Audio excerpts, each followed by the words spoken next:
नमस्कार बच्चों, मैं संदीप जीजे सीनियर सेकेंडरी स्कूल कालवास के डिजिटल क्लास में आपका स्वागत करता हूं। और आशा ही नहीं, आपसे बहुत उम्मीद भी करता हूं कि आप मेरे द्वारा बताए गए सभी प्रश्नों को अच्छे से अध्ययन कर रहे होंगे। और अगर कहीं कोई खामियां लगे और आपको समझ में ना आए तो प्लीज़ उसे नोट कर लेना, और जैसे भी स्कूल लगेगा हम फिर से डिस्कस करेंगे, तो हम अच्छे से पढ़ पाएंगे। आज जो हम जो है लेसन पढ़ रहे हैं सेकंड, जो जिसकी शुरुआत हमने कल की थी, भूमि, मृदा, जल, प्राकृतिक वनस्पति तथा वन्य जीव संसाधन। आज हम इसको आगे अध्ययन करेंगे। तो आज जो है अभ्यास का पहला लघुत्तरीय प्रश्न है इसका। भूमि जनसंख्या के वितरण को किस प्रकार प्रभावित करती है? भूमि जनसंख्या के वितरण, वितरण होता है बंटवारा, यानी जो भूमि पर जनसंख्या है वो सब जगह समान नहीं है, कहीं कम है तो कहीं ज़्यादा है। तो इसके पीछे जो है जनसंख्या का जो वितरण है असमान है, वो किस प्रकार है, क्यों है? प्रश्न समझ में आ गया? तो आगे करें। भूमि मानव का आवास है, क्योंकि इस भूमि पर मनुष्य रहता है तो ये मानव आवास है। परंतु विश्व के सभी भागों में धरातल है वो मानव आवास के लिए अनुकूल नहीं है। इस दुनिया में जो है जो जितनी बड़ी धरती है, वो सभी धरती है, वो जो धरातल है वो मानव आवास के लिए अनुकूल नहीं है, यानी सही नहीं है। कहीं भूमि है वो उबड़ खाबड़ है, तो कहीं पर्वत है, और जलाक्रांत जो है संभावित निम्न क्षेत्र है, मरुस्थल क्षेत्र है, संघन वन यानी घने जंगल है, प्राय विरल विरल तथा निर्जीव है, निर्जन है। इसके विपरीत जो उर्वरक मैदानों में, यानी जहाँ उपजाऊ मैदान है, और नदी घाटियों में, यानी नदियों के आसपास जो है कृषि के विकास के लिए उपयुक्त भूमि उपलब्ध है। तो इसलिए ये जो स्थान है विश्व में संघन बसे क्षेत्र हैं, यहाँ पर जनसंख्या वो ज़्यादा पाई जाएगी। परिणामस्वरूप भूमि में भिन्नता के कारण विश्व में जनसंख्या का वितरण भी असमान पाया जाता है। सपोज कीजिए कि हम जो है यहाँ अपने जो जिस इलाके में रहते हैं वहाँ पर जो जब भी हम कोई मकान बनाते हैं, जब भी कोई हम भूमि परचेज करते हैं, ख़रीदते हैं, तो हम जो है देखते हैं कि उस जो है जहाँ पर सिंचाई की सुविधा है, जो मिट्टी उपजाऊ है, उस ज़मीन की कीमत है वो ज़्यादा रहेगी और वहाँ जो है कृषि ज़्यादा होती है। जबकि मरुस्थल क्षेत्र है तो वहाँ पर जो है कम होती है। तो इसके कारण जो है राजस्थान है, काफ़ी बड़ा इलाका है, वहाँ पर जनसंख्या कम है, जबकि ये उत्तरी मैदानी इलाका है, यहाँ पर जनसंख्या ज़्यादा है।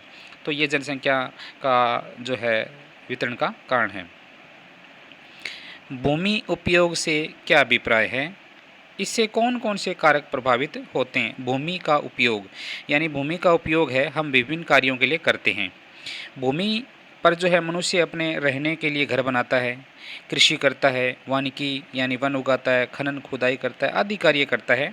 सड़कों और उद्योगों की स्थापना भी भूमि पर ही की जाती है। भूमि पर ही हम सड़क बनाते हैं, उद्योग लगाते हैं, और सामूहिक रूप से जो है इसी जो है भूमि का उपयोग करते हैं। सामूहिक मतलब सभी मिलजुल कर करते हैं।